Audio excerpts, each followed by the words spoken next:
All right, time for another piano practice video thing. An update. What's new? I've just been practicing one of the pieces from last time. I played loads of random stuff last time, but I've just been practicing the one from Princess Mononoke, Ashitaka and Sen. I'm going to try and keep this short since I've only been practicing that one. Yeah, so what's new? I guess it's been about 2 weeks since last time. Been practicing most days, I think. So a couple of things are new. One is that I've realized I was making a mistake in the first part. If you remember, there's this bass line at the beginning that goes. Turns out on the third bar, or actually the fifth bar, because there's two intro bars, the fifth bar, it actually does something slightly different. It goes. And I only noticed that after I found a YouTube video of the composer playing it, and I was like, oh, that's not what I play. So I checked the sheet music, I was like, oh, it is different. I just like, they look very similar. Kind of show it, I guess. If it will focus. It's not focusing, I don't think. Maybe. But like this bit and this bit look very similar to this bit, but they're not the same. Very slightly different. And it makes all the difference in the world.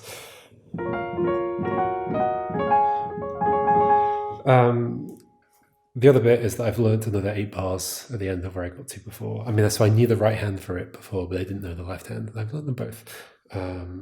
So that's the bit that starts with.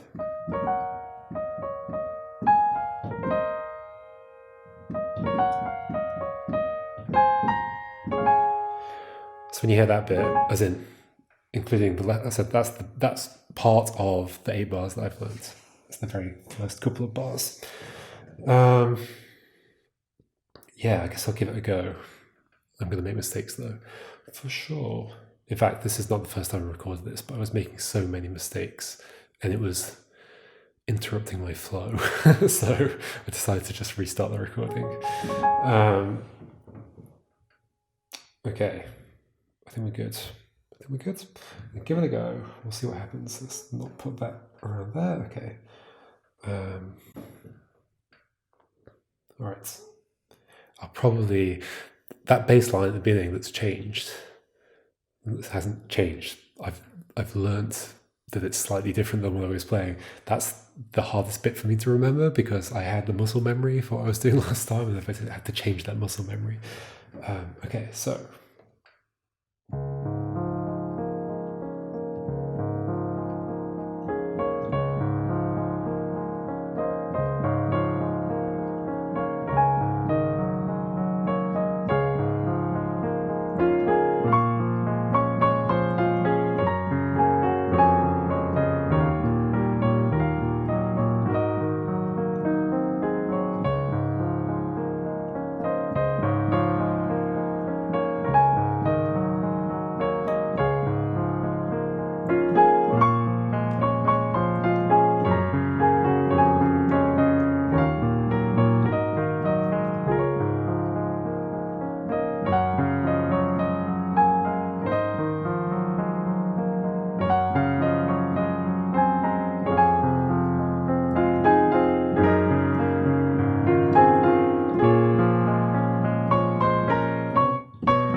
Let's try that again, one more time.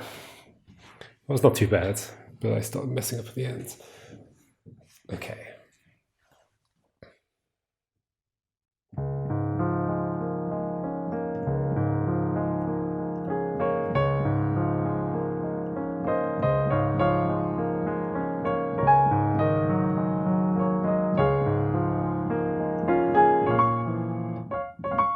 Messing up already. Okay, again.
So I learned the left hand for that last bit, but not.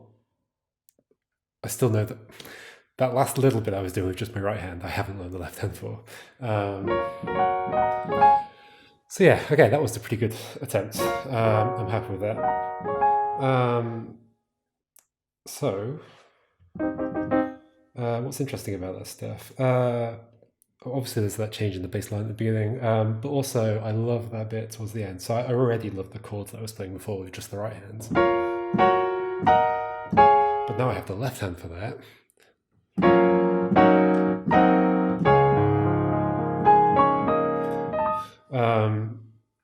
Which is just amazing. Like, it's just so satisfying to play.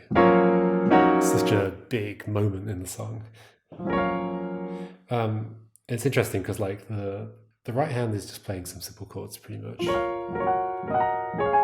It's kind of moving a fair bit. It's like a B flat minor, a G flat major, a E flat minor, and a D flat major.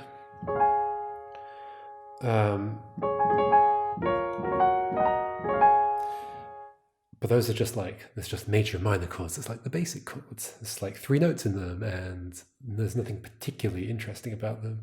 But the left hand is basically just playing around with a few of the same notes. It doesn't move very much at all. And in fact, 2 of the notes are the same in every chord, every one of those. It goes. Like you might not even recognize that as being part of that progression. How does that fit in? But like if you play them together,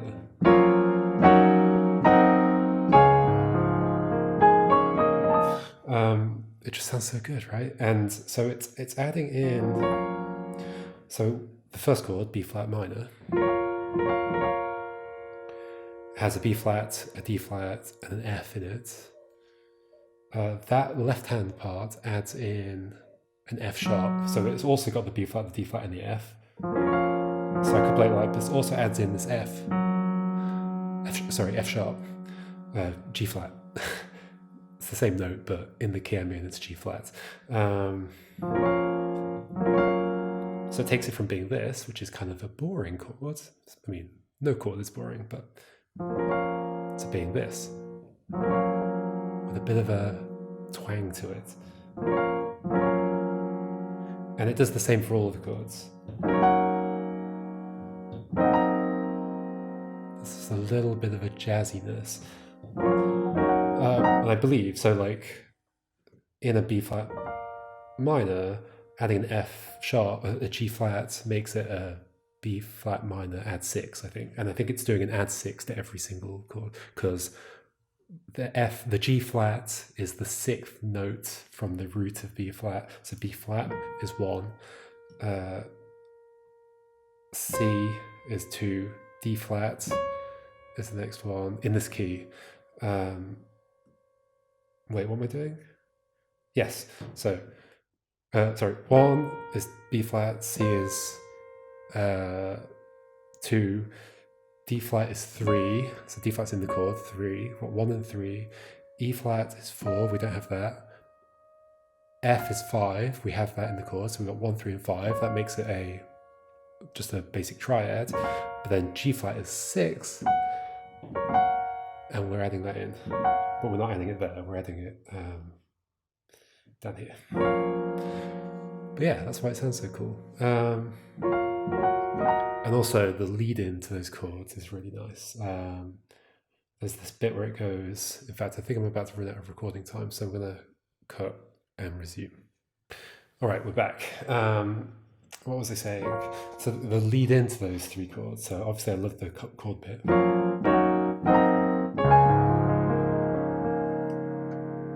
But leading into it, there's this cool bass progression, which kind of goes. And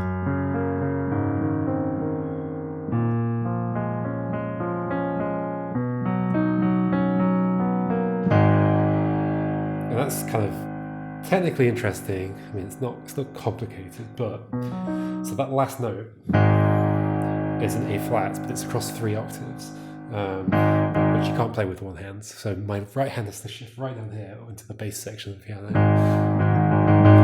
and help out the left hand. So the left hand plays 2 of them, right hand plays the other one. But to make that easier, and this is noted in the notation in the sheet music, let's see, you could play that bass line with just the left hand, but then you'd have to, like, you wouldn't be able to play all of the bass notes that you need to play, like the A flats. So what you do is you do bring in the right hand, and then the left hand can get in place, like ready to hit those notes while the right hand's finishing off that bit. But then you do have to jump back up to play the chords.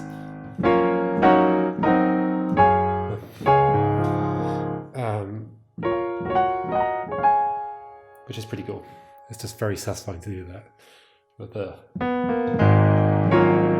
just get your hands back into position. There's quite a big jump there. It's quite fun to do. It took me a while to get used to these left hand positions.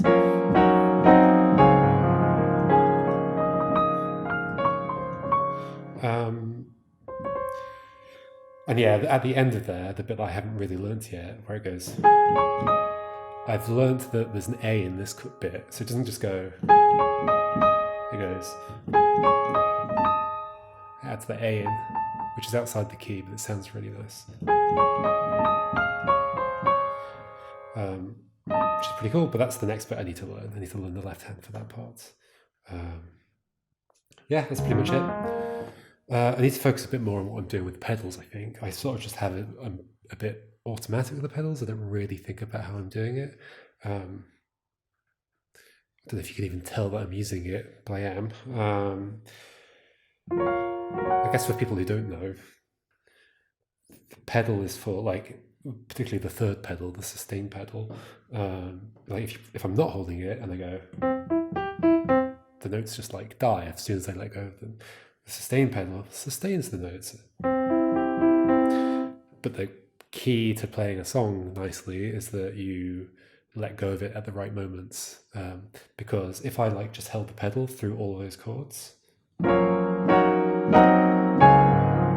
ends up very muddy sounding. Because I've just held all the notes the whole time, and some of the notes don't go very well together. It'd be like playing all those notes at once. What are they? Let's think about it.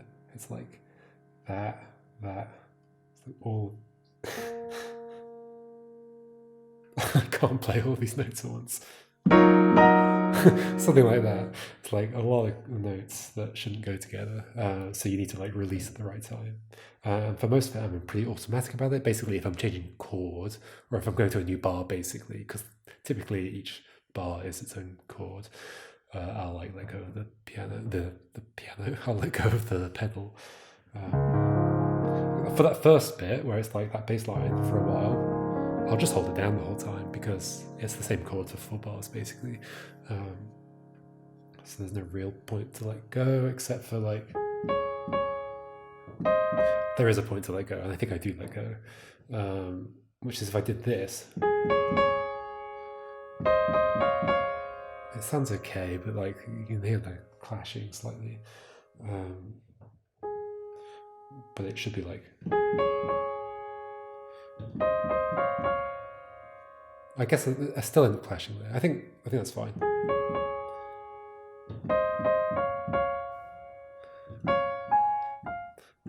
Whatever.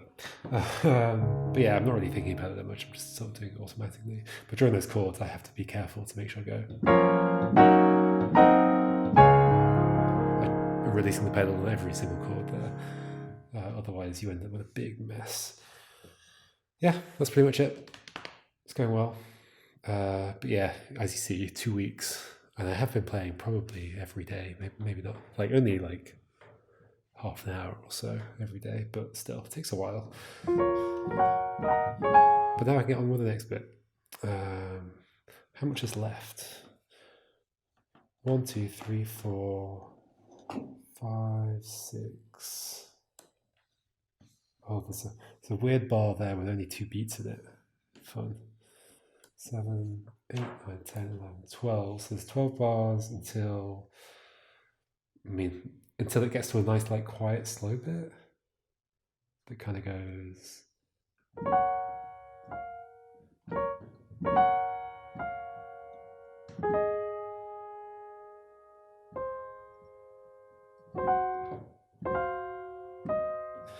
There's a nice little slow bit for like 8 bars, but then it goes right back to the beginning and goes again. So technically, there's a lot left to learn in the sense that I've got to learn that bit, and it repeats right back to the start. I've got to be able to play it twice in a row effectively, but then the last bit changes between the two repetitions. I guess I could show that for people who don't know how sheet music works. So you see here, there's like a number 1 above the bit, and then a little further down, there's a number 2 above the sheet music. I don't know if it's focused. So the number 1 happens in the first repetition, like from the 1 onwards, and in the second repetition, the 2 happens instead of the 1. See, the ending is different for each of the repetitions. So like they'll be getting used to that. Like one time I'm repeating and playing one thing, the next time I repeat, I play a different thing. Gotta get used to that kind of thing. But that's not too bad. Let's play that.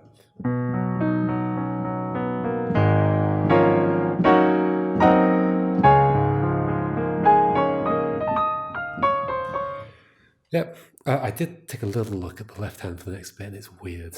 It's weird. It's got like some strange notes that sound odd, but I'm guessing they're correct. They wouldn't be in the sheet music if they weren't correct. So I'm just going to get used to it and try it out.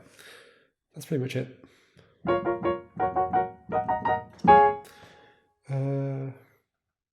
Yeah, that's my update. I still have the very precarious setup. There's still a cable between my leg. The camera's still balanced on top of a chair and a table and some board games. I should probably get a tripod or something. We'll see. Yeah. Okay, cool. See you for the next update. I'll see if I know any more of the song. All right. Bye-bye.